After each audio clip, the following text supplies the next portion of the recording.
सो living के इस धमाकेदार और थोड़े इमोशनल लेकिन फुल ऑन मजेदार एपिसोड में आप सबका स्वागत है। पिछला एपिसोड तो ऐसा था जैसे नेटफ्लिक्स के सारे शो मिलाकर एक ही एपिसोड में घुसेड़ दिया गया हो। संग जिनू वर्सेस थ्री मोनार्क्स की लड़ाई चल रही थी। और भाई साहब, क्या लड़ाई थी! मतलब ऐसा लग रहा था कि थोर, थानोस और गोकू एक ही ग्राउंड में आ गए हो। लेकिन जैसे ही फाइट अपने पीक पर पहुंची, हमारे प्यारे जिनू ने एक मोनार्क प्लग कुरेशिया को सीधा ठंडा कर दिया। हाँ भाई, सीधे शांति दे दी बंदे को। अब दो मोनार्क्स बाकी बचे, फ्रॉस्ट मोनार्क और बीस्ट मोनार्क। लड़ाई जारी रही और फिर हुआ वो जिसे देखकर सबके होश उड़ गए। जिनू जैसे ही थोड़ा एक्स्ट्रा कॉन्फिडेंट हुआ, फ्रॉस्ट मोनार्क को ऑफ गार्ड पकड़ लिया। लेकिन बीस्ट मोनार्क ने पीछे से गेम बदल दिया। जैसे ही जिनू जीत के सपने देखने लगा, बीस्ट मोनार्क ने उसके छाती में अपना पंजा घुसा दिया। भाई, उस सीन को देखकर तो मेरे तो रोंगटे खड़े हो गए और शायद जिनू के भी। लेकिन अफसोस, उसके पास खड़े होने के लिए कुछ बचा ही नहीं था। और जैसे ही ये हुआ, सब सोचने लगे, क्या यही था अंत संग जिनू का? लेकिन भाई, जिनू कोई आम बंदा नहीं था।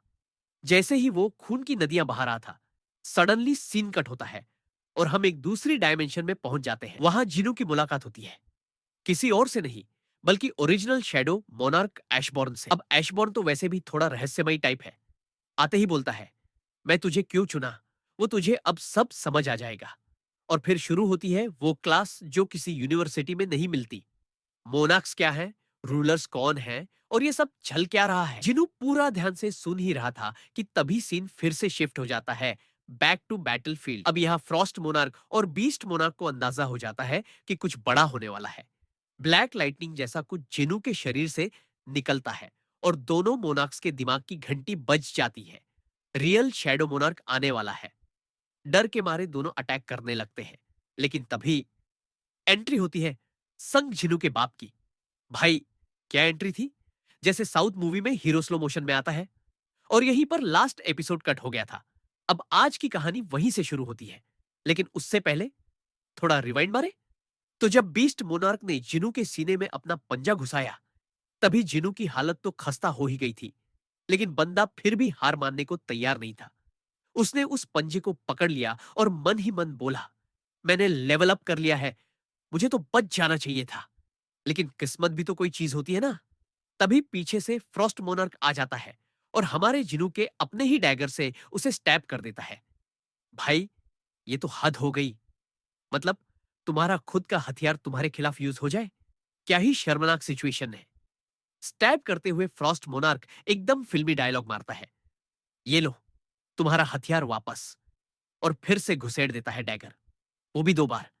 और जैसे ही वो ये करता है, वो जिनू को चिढ़ाते हुए कहता है, हील करके दिखा जैसे पहले करता था। और फिर तो जनाब पूरे फॉर्म में आ जाते हैं। बोले, तू एक इनकम्प्लीट मोनार्क है, तू क्या ही करेगा। अब जिनू उस समय कुछ नहीं कर पा रहा था। दोनों तरफ से स्टैब हुआ, फ्रॉस्ट उसे जमाने लगा, बीस्ट पीछे से पंजा घुसेड़ रहा था और हम सब स्क्रीन की तरफ घूर रहे थे कि अब क्या होगा। लेकिन भाई, ये सब लाइव ब्रॉडकास्ट हो रहा था जिनू की फैमिली के सामने। मॉम, सिस्टर, सब लोग टीवी में देख रहे थे कि उनके लाल का क्या हाल हो रहा है। और हम सबके दिल में एक ही ख्याल था, मतलब इतनी बुरी तरह मारना क्या जरूरी था। फ्रॉस्ट मोनार्क और भी नीचे गिर गया। बोला, तेरे देश के साथ तो मैं अलग ही प्लान लेकर आया हूं। सबको फ्रीज कर दूंगा और फिर हमेशा हमेशा के लिए उनको दर्द में जीने दूंगा। ना मर पाएंगे न जी पाएंगे।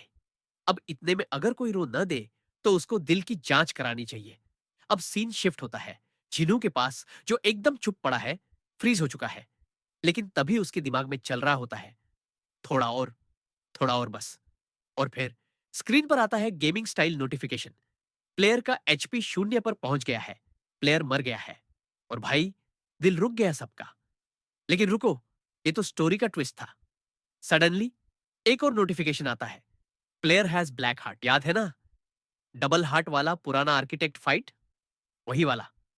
अब इस ब्लैक हार्ट के दम पर प्लेयर की बॉडी दोबारा एक्टिवेट होती है। फिर एक और नोटिफिकेशन आता है, all requirements met for unknown passive skill. अब इस अज्ञात कौशल का नाम तो नहीं बताया गया। लेकिन जैसे ही वो एक्टिवेट हुआ, जिनों के अंदर बिजली सी दौड़ गई। धीरे धीरे उसकी आंखें खुलती है और सीन कट होता है हॉस्पिटल में। जिनू अपनी आंखें खोलता है और सोचता है, भाई ये क्या सपना था, मुझे तो दिल पे स्टैब किया था। मैं जिंदा कैसे हूं? हॉस्पिटल में उठते ही उसका दिमाग घूम रहा था। वो सब जो हुआ क्या सच था या सपना? लेकिन याद सब कुछ था। फ्रॉस्ट मोनार्क के डायलॉग्स, पीस्ट मोनार्क का पंजा, एशबॉर्न से मुलाकात, सब कुछ। बंदा पूरी क्लैरिटी में था। बस इस बात का शौक था कि वो अभी भी जिंदा कैसे है। और तभी एंट्री होती है चेयरमैन जिंजोल की। जिनू पूछता है, सर वो सब जो हुआ, वो मोनार्क्स, मैं यहां कैसे हूं? झिंझोल थोड़ा चुप हो जाता है, जैसे किसी बहुत बड़े सीक्रेट को छुपा रहा हो। फिर कहता है, पहले मैं तुझे 3 चीजें बताना चाहता हूं। मैं बात कर रहा हूं एक बड़े बड़े इमोशनल ड्रामा की, जहां भाई बहन, गुप्त मिशन, यौन एक्शन, फ्यूचर टेक्नोलॉजी और शैडो गुप्तचर संगठन थी। कोई बड़ा चेयरमैन नहीं, बस एक साधारण आदमी जिसकी कहानी असाधारण है। वो बोलता है, देखो भाई, मैं कोई सुपर हीरो नहीं, पर मेरा काम है देखना, जानना और जब जरूरत पड़े तो आवाज उठाना। किस दुनिया में है हम? ये तो हराम है तुम ड्रामा है, लेकिन साई फाई और धमक वाली स्टाइल में लिखा गया। इधर वो कह रहा है, मैं यही हूं, स्टूचू के बारे में पूछने आया हूं। और फिर नंबर 3 का सीन आता है। तुमने मुझे कैसे पहचाना? क्या हम पहले मिले? वहां जिनू था, स्टेच्यू, वो जो हिलता था, वो जो सवाल पूछता था, वो जो भूल नहीं पाता था अपने भूत को। बस उसके सारे पास्ट। हाँ, वही डबल डंजियन वाला ट्रिप वापस खींच कर आ रहे थे। वहां सारे लोग मर गए थे, पर कुछ जिंदा लौटे थे। क्या बचा था? सिर्फ यादें और डर। और एक बार फिर वही हॉस्पिटल का कमरा, वही कोना। बस सेटिंग थोड़ी बदली, थिएटर थोड़ा ढीला, लेकिन फील वही थी। जीनू की सहेली मनीमन चल रही थी पीछे। भाई मुझे याद नहीं, पर कुछ तो स्टेच्यू से पूछना है। और भाई जीनू खुद में खो रहा था। अपनी पल पल की यादों में मैं 2 हफ्ते वहां था, पूछताछ हुई थी। वो खुद को समझने की एक आखिरी जंग लड़ रहा था। और अचानक वही लीवल, सीम टू वही स्टेटस, वही सारे इन्वेंट्री आइटम्स। उन सब के बावजूद लॉगिक कुछ बदल गया था, जिससे जीनू की आंखों के सामने एक नई दुनिया बन रही थी। फिर एक मजेदार मोड़ आया जब छोटी बहन दिखाई दी। बोली, भाई ये तुम हो? ये बड़ा हो गया है, ये तो बिल्कुल अलग दिखता है। जीनू ने पलट कर देखा। हाथ मजबूत, चेहरा बदला, जिंदगी बदली। बहन की आंखों में विश्वास कहा। बस वो तरह तरह के सवाल। जीनू चुप रहा। लिहाज था या इंतजार कि बहन उसे पहचान ही ना ले। खैर, कमबख्त झलक अपने आप बोल देती है। फैमिली ड्रामा फिरने वाला था। और फिर अचानक एक मुड़ांतर आया। मैं जा रहा हूं हंटर एसोसिएशन। उस वक्त जीनू ने कहा, एक टबलर टोन में, जैसे बड़ी प्लानिंग कर रहा हो। वो लिफ्ट में गया और किंग, जो उसके साथ सधे हुए चल रहे थे, वो भी साथ चले गए। छीणू के दिमाग में चल रही थी आवाज, मुझे पकड़ लेंगे, मुझे मारेंगे, मेरी हर गलती, नकली और असली पास्ट के बीच लड़ाई। और अचानक सामने खड़ा था वही वो वेलनाइस जिसे उसने सीजन 1 में मारा था। और उस वेलनाइस को मारा भी काफी हद तक। आज तू स्टूडेंट्स को क्या सिखाएगा? यह सुनकर किंग चौंक गया। जीनू ने एक कूल, सख्त जवाब दिया, तू कैमाफ्लेज एबिलिटी है, स्किल है। शाम को मैंने रिपोर्ट नहीं किया तो क्या हुआ? मैं आज वॉच लिस्ट पर नहीं था, लेवल तमाम, पर मैं यहां हूं, पेजेंट में मैं हंटर हूं। और फिर उसने साफ धमकाया, अगर कोई मासूम को हर्ट करेगा तो मैं उसे मार दूंगा। किंग ने छुरी निकाली, यूं तैयार हुआ, लेकिन देखा कि उसकी छुरी गायब। जिन्होंने पहले ही छीन ली थी। यह था अजीब सन्नाटा। फलाने के लिए ये फर्स्ट एंड फाइनल वार्निंग है। बोला, झीनू, इतना जोश, इतनी ताकत महसूस हुई कि हवा में भी झिझक थी। और सिर्फ इतना ही नहीं, देर तक इंतजार के बाद मुलाकात हुई मिस्टर गो से। स्टाइलिश स्टाइलिश लेकिन खतरनाक लड़का वाले वाले शख्स ने पूछा, क्या तुम पूरी दुनिया को रिस्टार्ट करना चाहते हो? यह नोटिफिकेशन उस सिस्टम में बार बार आ रहा था। कुछ केवल टेक्निकल था, कुछ गूढ़ संदेश। जीनू ने उसे इग्नोर किया। मुझे अकेले में हराना है। I fight alone, I beat all creatures. Jeju island mission, सब कुछ तय था। मिस्टर को आग बबूला हुआ, लेकिन फिर ठीक है व्यास, पर ये दीवारें। लेकिन जब उसने देखा कि जीनू में जुनून तो है, यही जुनून उसे मंजूर था। तो और क्या, जय हो, तुझे रिलीज मिल गई। और फिर जो शुरू हुआ, वो क्लैश के बाद कवच की तरह। आगे की डायलॉग्स, जंगलों से लड़ाई, फ्लैशबैक्स, फिर अगले अगले सीजन का सेट। यादें, गलती सुधारने की तप, सोल्जर्स की भर्ती, फ्रीचर्स का सफाया, ताकत, मिशन, फोकस, जीनू का फन है सीन। क्या तुम दुनिया को रिस्टार्ट करना चाहते हो? हाँ या ना? ये डायलॉग बार बार इको कर रहे थे। वहां से शुरू हुआ अंधेरे में सोल्जर्स का कलेक्शन। शैडो सोल्जर्स को खुद से जोड़कर, जैसे कि एक आर्मी बना रहा हो। हर एक सोल्जर अलग, हरों के चेहरे में कहानी थी, और हर बार वो वही सिस्टम नोटिफिकेशन दिखाता, घर मत लौटना। झीणू मुंह पर मुस्कान रखकर जवाब देता रहा, मैं आ रहा हूं। और फिर वो जंगल की चढ़ाई करता चलता, क्लिफ्स पार करता, मंजिल पर पहुंचता, बीच रास्ते में अपनी पार्टी में बेरू को जोड़ता। चेहरे हल्के पर निश्चित। आओ सामने आओ, मुझे पता है तुम आसपास हो। और बोलता है ना कोई फायदा छुपने का। एकदम कमाल, फ्रिक और करिश्माई। दुनिया पूरी तरह थम गई थी। सन्नाटा अपने चरम पर था। न कोई समय था, न कोई दिशा, बस एक ठहराव, और उस ठहराव में खड़े थे जिन्मू। उसके चारों ओर नोटिफिकेशन पैनल लगातार खुल रहे थे, जैसे कोई गेम खत्म नहीं हो रहा। बार बार वही सवाल उभरकर सामने आता, क्या तुम इस दुनिया को रिस्टार्ट करना चाहते हो? वो जानता था ये सब कुछ एक भ्रम है, एक इल्यूजन। लेकिन सवाल ये था, क्यों? किस लिए? और ये सब दिखा कौन रहा है? संग जिनवू आगे बढ़ता है। उसका चेहरा शांत है, लेकिन आंखों में आग। वो नजरें ऊपर उठाकर पूछता है, तुम कौन हो? Are you the king of death, the shadow monarch? और तभी उसकी आंखों के सामने छाया फैलती है। एक आकृति उभरती है, ऊंचा, काले कवच में, जिसकी उपस्थिति भर से हवा भारी हो जाती है। वही था ऐशबोर्न। वो एक शांति के साथ प्रकट हुआ। न कोई चीख, न कोई महाशक्ति का धमाका। उसका आना अपने आप में पर्याप्त था। जिन्वू जानता था अब भ्रम खत्म होगा, अब सच्चाई सामने होगी। लेकिन रुकिए, यहां जो हो रहा था वह अतीत में लौटना नहीं था। ये कोई टाइम ट्रेवल नहीं था, न ही कोई रियल लाइफ सीन था।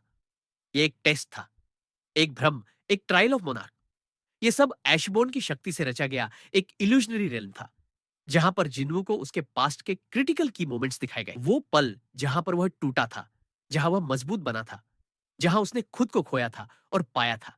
हर एक पल जैसे किसी ने उसकी आत्मा का ताला खोल दिया हो। और हर बार उसके सामने वही नोटिफिकेशन आता, क्या तुम इस दुनिया को फिर से शुरू करना चाहते हो? ये था ऐशबोर्न का टेस्ट, उसका परीक्षण। ये जानने के लिए कि क्या वो वास्तव में शैडो मोनार्क की शक्तियों को विरासत में लेने लायक है या नहीं। ये सब केवल चुनने की बात नहीं थी, ये था उस योग्य होने की परख।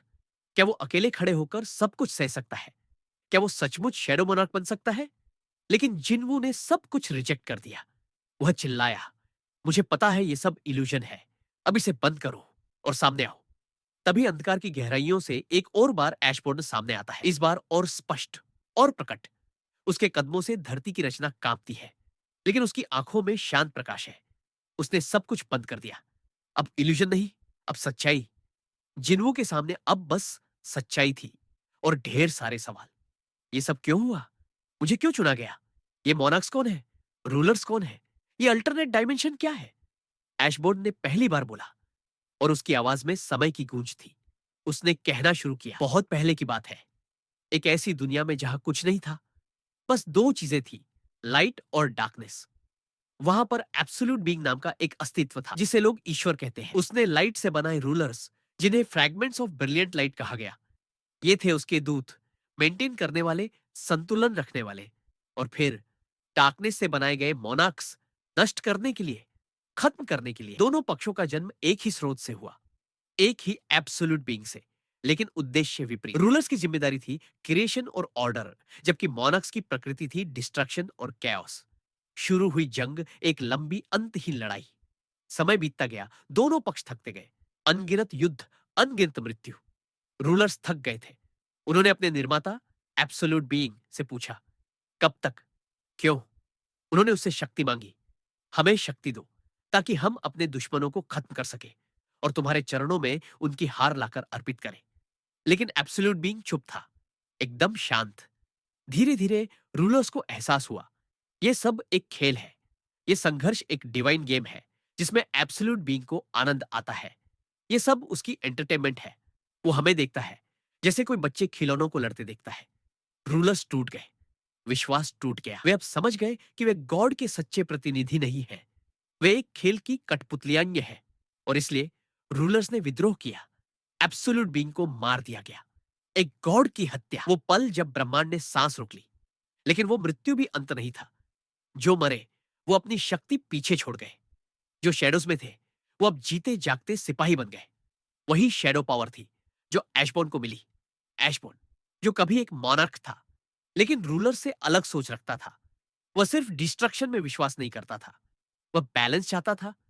वही बना शैडो मोनार्क। और जब उसने देखा जिनवू को डबल डंजियन के समय, उसने एक संभावना देखी, एक मानवीय आत्मा जो अकेले खड़े होकर शत्रुओं की भीड़ से लड़ सकती है, जो अपने पिता, माँ, बहन और अपने लोगों के लिए अंत तक लड़ सकता है, जो खुद की मृत्यु के बाद भी शैडोज के बीच से लौट सकता है। ऐशबॉ ने जिनवू को देखा और चुना, लेकिन बस चुनना काफी नहीं था। उत्तराधिकार एक मूल्य चाहता है, इसलिए यह टेस्ट हुआ। इल्यूशंस दिखाए गए, हर हार, हर दर्द, हर डिसीजन को दोबारा जिया गया। और अब निर्णय जिनवू का है। क्या तुम मेरी शक्ति अपनाओगे? क्या तुम वह बनोगे जो मैं अब नहीं बन सकता? वो शक्ति जिनवू के सामने है। शुद्ध शैडो एनर्जी, एनाहिलेशंस, डोमिनेशन, रेजरेक्शन और इटर्नल कंट्रोल की शक्ति। और जिनवू अब जवाब देता है। वो उठता है, उसकी आंखों में कोई हिचक नहीं, कोई डर नहीं। वह शैडो मोनार्क की ओर देखता है और कहता है, हाँ, मैं तैयार हूं। शैडो मोनार्क की कहानी एक ऐसी यात्रा है जो शक्ति, विश्वासघात, पुनर्जन्म और अंततः मोक्ष के इर्द गिर्द घूमती है। एक समय की बात है जब समस्त ब्रह्मांड में शांति और संतुलन बनाए रखने वाले गॉड्स का प्रभुत्व था। उनकी शक्ति इतनी व्यापक थी कि उनकी इच्छा से आकाश फट सकता था और उनकी दृष्टि मात्र से युगों की दिशा बदल जाती थी। लेकिन जहां प्रकाश होता है, वहां अंधकार भी पलता है। एक ऐसा अंधकार जो जन्मा उसी प्रकाश से, लेकिन जिसे प्रकाश ने स्वीकार नहीं किया।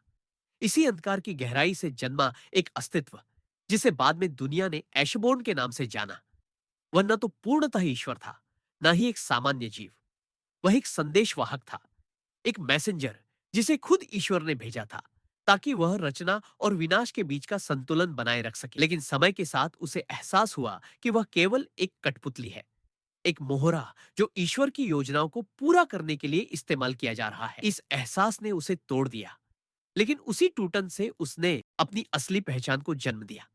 उसने अपने भीतर के अंधकार को अपनाया, उसे एक अस्त्र बनाया और स्वयं को ईश्वर के विरुद्ध खड़ा कर लिया। वह समझ गया था कि अगर यह ब्रह्मांड वाकई स्वतंत्र होना चाहता है, तो उसे उन शक्तियों से मुक्त होना होगा जो खुद को भगवान समझती है। यही वह क्षण था जब एशबोर्न ने अपनी पूर्व पहचान का परित्याग कर शैडो मोनार्क का रूप धारण किया।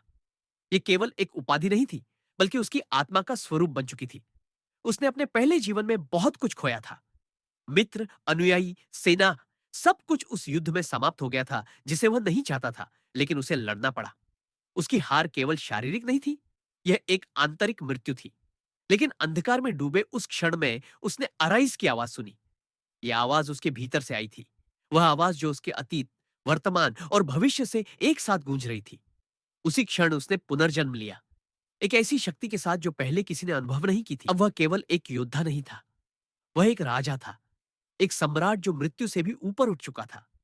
वह शैडो मोनार्क बन चुका था, वह जिसे मरे हुए भी पूजते थे, जिसे जीवित भी डरते थे। वह अंधकार का स्वामी था, पर उसका अंधकार विनाशकारी नहीं था। वह विवेकशील था, ठंडा था, लेकिन न्यायप्रिय। उसकी छाया में मृत्यु भी एक सौम्यता थी और जीवन एक चेतावनी। जब उसने दोबारा ब्रह्मांड के युद्ध क्षेत्र में कदम रखा, तो वह अकेला नहीं था।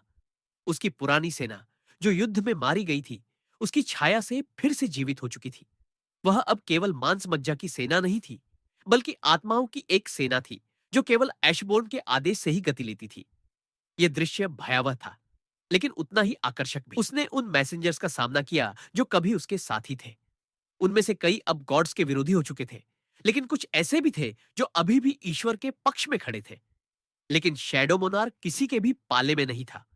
उसका लक्ष्य अब स्पष्ट था, सभी सत्ता केंद्रों का अंत करना, ताकि इस ब्रह्मांड को वह आजादी मिल सके जिसकी वह सदियों से प्रतीक्षा कर रहा था। उसने रूलर्स से लड़ाई की। ये रूलर्स वे थे जिन्होंने गॉड्स के अंत के बाद स्वयं को नए देवता घोषित कर दिया था। लेकिन उन्होंने नहीं सोचा था कि एक अस्तित्व आएगा जो उन्हें चुनौती देगा, जो उनके बनाए हुए संतुलन को तोड़ने का साहस करेगा। शैडो मोनार्क की सेना ने उन पर आक्रमण किया और एक के बाद एक युद्ध हुए।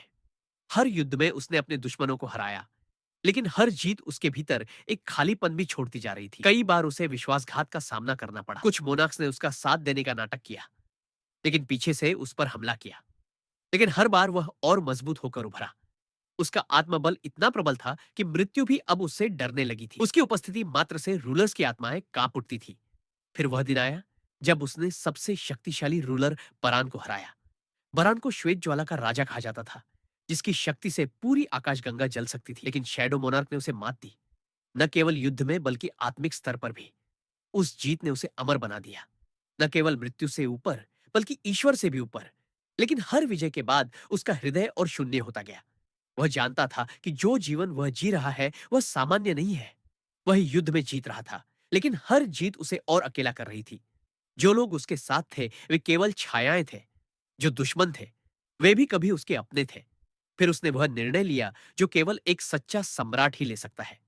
उसने अपने सारे शत्रुओं को एकत्र किया और उन्हें युद्ध भूमि में नहीं बल्कि अपने सामने लाकर शांति का प्रस्ताव रखा।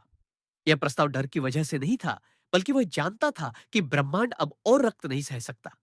वह जानता था कि अंतहीन युद्ध का परिणाम केवल विनाश है, और अगर वह वास्तव में शांति चाहता है तो उसे क्षमा करनी होगी। रूलर्स ने अपने घुटने टेक दिए।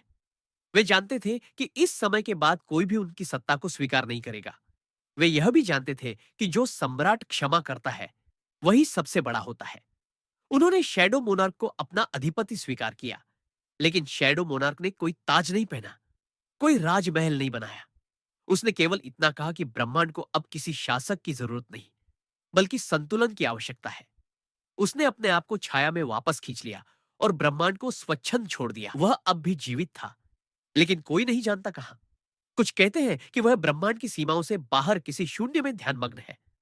कुछ मानते हैं कि वह अब हर आत्मा में निवास करता है जो स्वतंत्रता की कामना करती है। शैडो मोनार्क की कथा केवल एक युद्ध की कहानी नहीं है, यह उस संघर्ष की गाथा है जो हर आत्मा को करनी पड़ती है, अपनी पहचान के लिए, अपनी स्वतंत्रता के लिए और अपनी शांति के लिए। यह कहानी बताती है कि सच्चा सम्राट वह नहीं होता जो विजय प्राप्त करता है, बल्कि वह होता है जो अपने अंधकार को अपनाकर उसे प्रकाश में बदल देता है। और अंततः जब कोई पूछता है कि शैडो मोनार्क कौन था, तो उत्तर मिलता है, वह हम सभी के भीतर एक भावना थी जो कहती है, अराइस। अब यह सुनकर शैडो मोनार्क का गुस्सा फूट पड़ता है। उसकी आंखों में आग सी जल रही थी। वो दहाड़ते हुए बोल पड़ा, तुम लोग क्या कह रहे हो? फाइट का कोई कारण नहीं। तुम लोगों ने हमारे मास्टर एब्सोल्यूट बीइंग को धोखे से मार दिया और अब शांति की बात कर रहे हो। रूलर्स में से एक धीरे से बोलता है, वो हमारे भी मास्टर थे, लेकिन हमें कोई रास्ता नहीं दिख रहा था। एब्सोल्यूट बीइंग वॉर को रोकने के लिए तैयार ही नहीं थे। अगर हमने ऐसा न किया होता तो सब कुछ खत्म हो जाता। ये सुनते ही शैडो मोनार्क का गुस्सा और भड़क जाता है।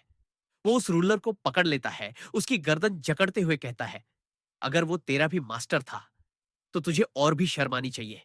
तूने जिसे पूजता था उसी को मार दिया। ये तेरा जुर्म और भी घिनौना बना देता है। रूलर्स का एक और मेंबर ऐशबंद सामने आता है। उसकी आवाज कांप रही थी, पर उसमें दृढ़ता थी। अगर तुम्हें ऐसी एंडिंग चाहिए तो लो, मेरी स्पेयर से मेरा सीना छेद दो, मार दो मुझे, लेकिन जान लो, मुझे मारकर भी तुम ये वॉर नहीं जीतोगे। रूलर झुककर कहता है, हमें माफ कर दो, हम शांति चाहते थे, हम बस ये चाहते थे कि ये युद्ध खत्म हो। लेकिन शैडो मोनार्क का गुस्सा शांत नहीं हो रहा था। उसकी आंखों में सुलगता हुआ अंधेरा था।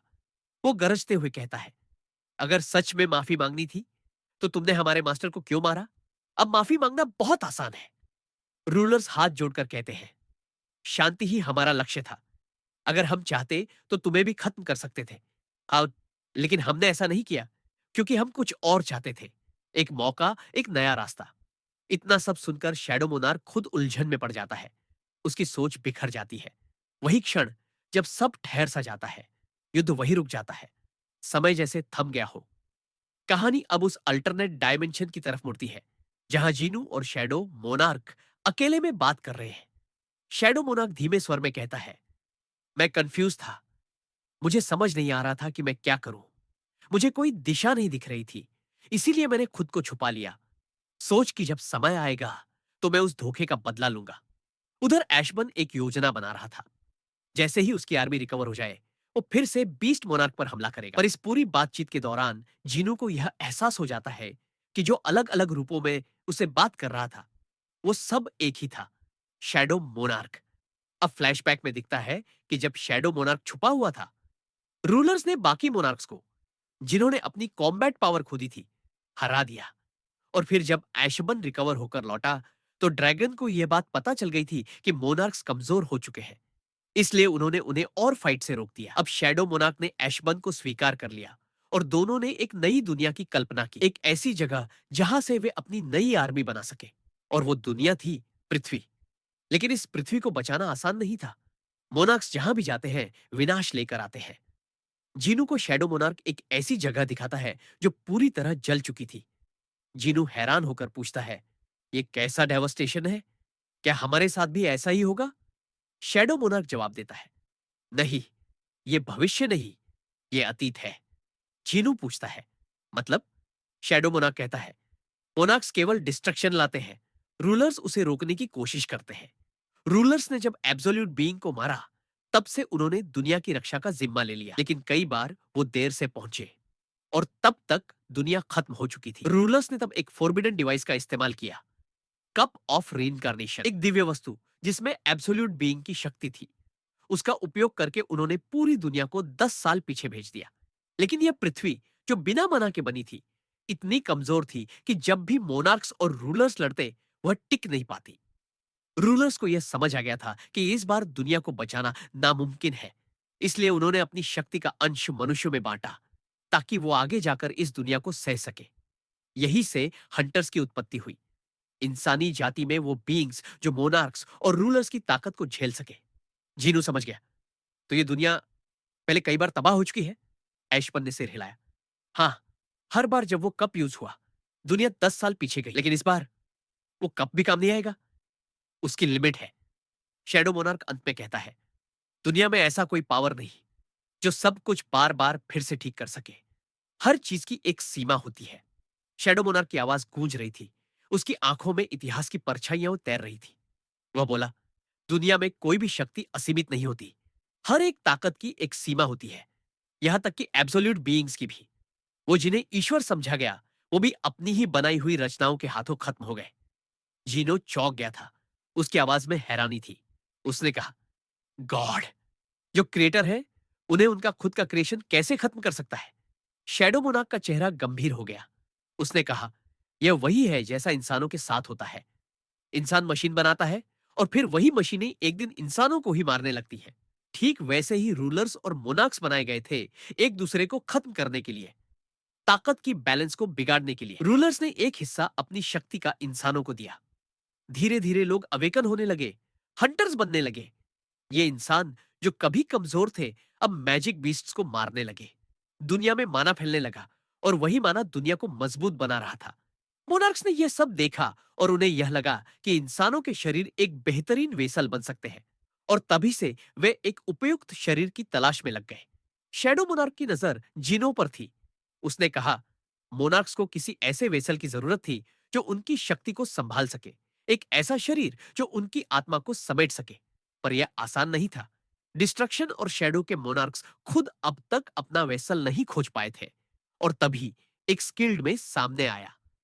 उसने कहा कि वह शैडो मोनार्क के लिए एक परफेक्ट इंसान ढूंढ सकता है। बदले में उसने अमरता मांगी। यह वही आर्किटेक्ट था जिसे तुमने डबल डेंजन में हराया।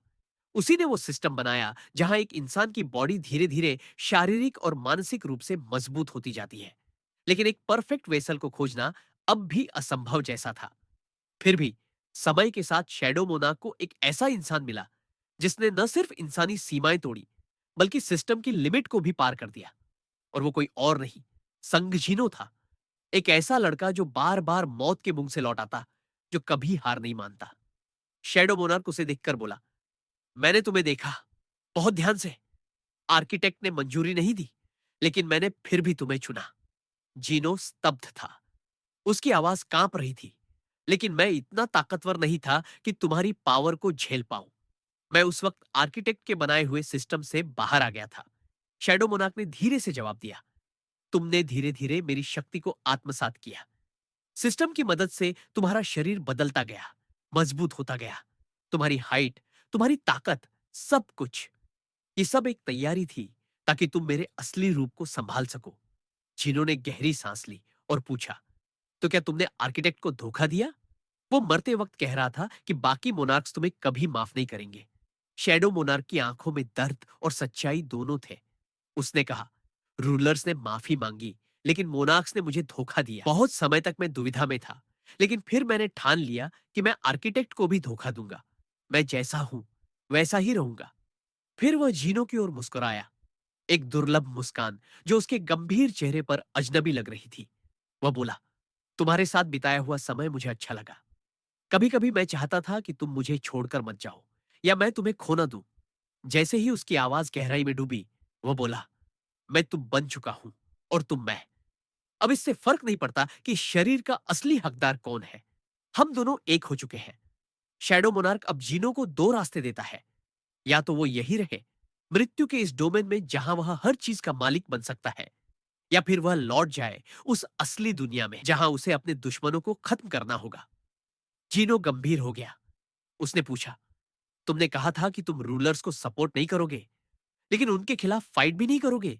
तो फिर तुम मोनार्क्स को छोड़कर अलग डायमेंशन में क्यों चले गए? शैडो मोनार्क की आवाज थकी हुई थी, क्योंकि वहां मेरा कोई स्थान नहीं था।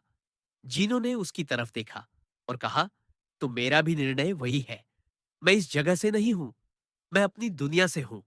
अब शैडो मोनार्क ने मिस्टर गो का रूप लिया और एक हल्की सी मुस्कान उसके चेहरे पर आ गई। जीनो ने पूछा, क्या ये आखिरी बार है जब मैं तुम्हें देख रहा हूं? शैडो मोनार्क बोला है, अब मैं अपनी अनंत नींद में जा रहा हूं और तुम, शैडो का नया मोनार्क, अब अमर हो चुके हो। शायद भविष्य में हम दोबारा कभी न मिले। फिर वह अपने असली स्वरूप में प्रकट होता है, एक अपार ऊर्जा के साथ, और कहता है, तुम्हारी शक्ति अब पूरी हो चुकी है। एक खतरनाक मोमेंट था जब शैडो मोनार्क ने वो शब्द कहे, बिकॉज आई एम यू, और उसी के साथ सब कुछ बदलने लगा। स्क्रीन पर नोटिफिकेशन पैनल ओपन होता है और लिखा आता है कि यह सिस्टम अब परमानेंटली डिलीट होने वाला है। संग जिनवू के ऊपर जितने भी लिमिटेशंस थे, जितनी भी रुकावटें थीं, वो सब हटाई जा रही है। सिर्फ वही नहीं, उसके सारे कमांडर लेवल शैडो सोल्जर्स को फुल एक्सेस मिलने वाला है, जिसका मतलब अब उनके अंदर की पूरी ताकत खुलने जा रही है। तभी लास्ट नोटिफिकेशन दिखता है, एक सीधा सवाल, क्या आप इस सिस्टम को परमानेंटली डिलीट करना चाहते हैं? संग जिन्वू बिना एक सेकंड गंवाए जवाब देता है, यस।